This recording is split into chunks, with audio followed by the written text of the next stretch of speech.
This week, I saw In a Violent Nature, a newish Canadian filmmaker. He's done some things. He did like In the ABCs of Death anthology series. He's done some of those shorts and stuff. He's made horror movies before. But really, this is Chris Nash's coming out party in the Shudder released In a Violent Nature.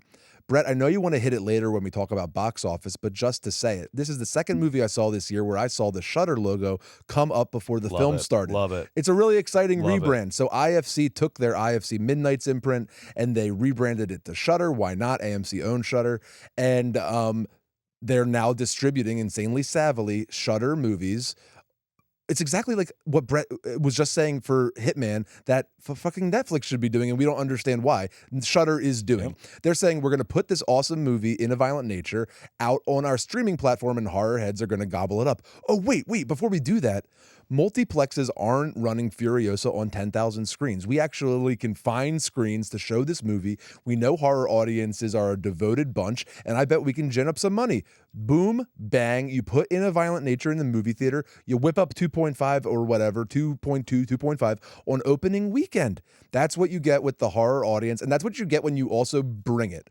So, and we can also say real quick that IFC, the last two movies they've released in theaters, this and Late Night with the Devil, are their two top opening weekends ever, and they're both horror movies. That's good. So I love IFC, in conjunction with Shudder, is really onto something. They're the new horror imprint to contend with. I know Joe hated Late Night with the Devil, but whatever. But I love when that horror movies make money. No, I love its success. Because then the next one is this one, which I think you liked. That's all good. Like, I want all of these horror movies to succeed. I'm so glad Late Night with the Devil is beloved. It's just not for me, whatever. But In a Violent Nature was much more for me.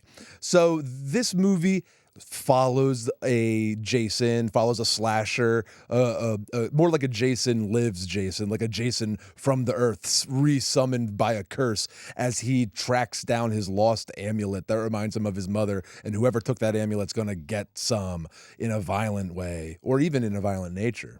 So it follows the slasher, and it actually is very well, though cheap. Like, you really can't tell. It's a very well-made movie. It looks very nice.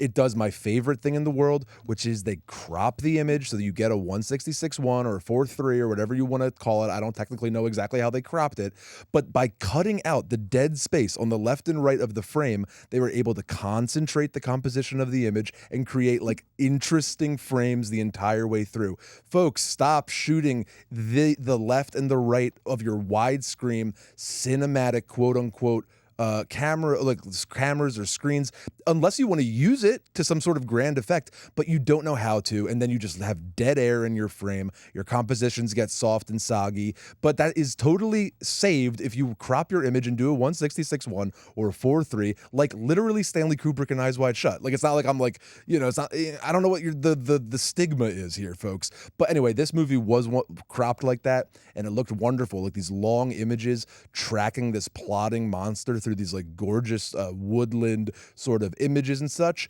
And I liked that sort of twist on a slasher. The movie is very by the book. In fact, it's almost like a joke. It knows it's by the book, so it instead can focus on sort of the subversion of you're following the murder a la Maniac instead of the kids that are going camping.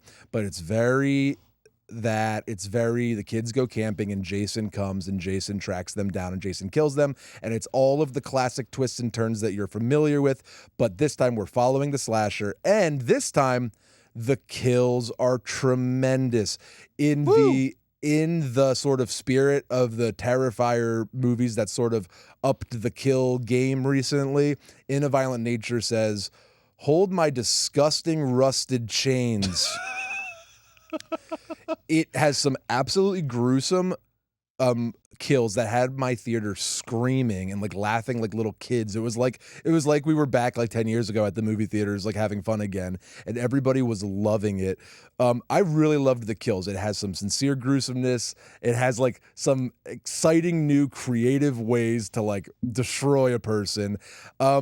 And then it's sort of beyond that, it has some flaws. I love the bad guy. He puts on a great mask, like an old school firefighter mask, and he has big rusted hooks that are his weapons. And it was very well shot, and it was very pretty, and it had plenty of originality, and it had great and gruesome kills. And I totally support this feature, and everybody that's a horror fan should check it out. But it's not a perfect movie by any stretch. It's like sort of soggy.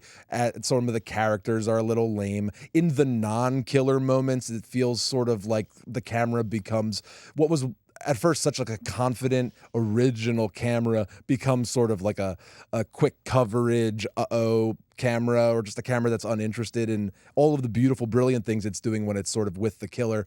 And then in the third act, which people have seemed to like online, I really didn't like it. In this movie, I craved a crescendo end kill. That's what this movie was promising, and it didn't pay that off. I didn't find the ending to be interesting or creative or philosophical. I found it to be a cop-out, but that's just the nature of the beast. To be mad at this movie is crazy. Chris Nash, I can't wait to see what you do next. Maybe get a little bit more budge next time, even though you stretched this dollar to look freaking fantastic. I'm proud of your 2.5 is fucking amazing for the Shudder release. Like, I love how you guys are thinking of distributing your movies back into movie theaters where horror fans will go. So Brett, I like totally check this out if you want to see some gnarly kills. Love it. It's nice and tight. Totally fun. I heard because it's mostly, I've not seen it yet, because it's mostly through the serial killer's point of view, or the killer's point of view, and killers presumably, you know, like if you just followed Michael Myers around for all of Halloween, it would be the most boring thing ever, because these guys just sort of wander around until they find somebody to kill.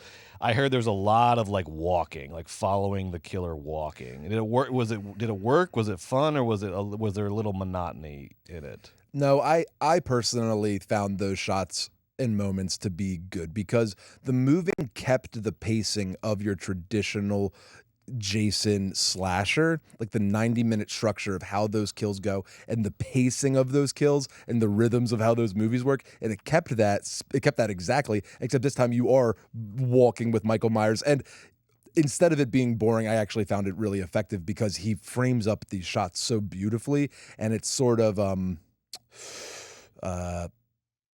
is very like beautiful when they follow the monster. And honestly, I liked spending time with the monster. And when they got back to the kids, I was like, ooh, I love the back of that disgusting monster. No, I get that, but I kind of thought that was very intentional and well handled, and not like boring because it was so beautiful. I love it. Yeah, I'm gonna check it out. I'll try to see it in theaters. Brett, and then you I'll love a see it good on Shudder kill. as well. So there's some fun ones. You and Alex told me about one of the kills before the show. You described it in detail, and I was enthralled by your description. I can't wait. I cannot wait to watch. I smile like a violent nature. I smile like a psychopath when the kills are good. It's pure cinema, baby. When the kills, fine. It's not about the initial. A good kill isn't about the initial like. It's not about the initial stab. It's not about the initial throat slit or the initial whatever. It's about like, what twisted thing does this freak do while this guy's like half alive? And a lot of good stuff, scary stuff, good stuff done in a violent nature. You described something to me that is like, would make like Mortal Kombat finishing moves look light by comparison. You described something to me that's so grotesque. I don't even know how you communicated on film.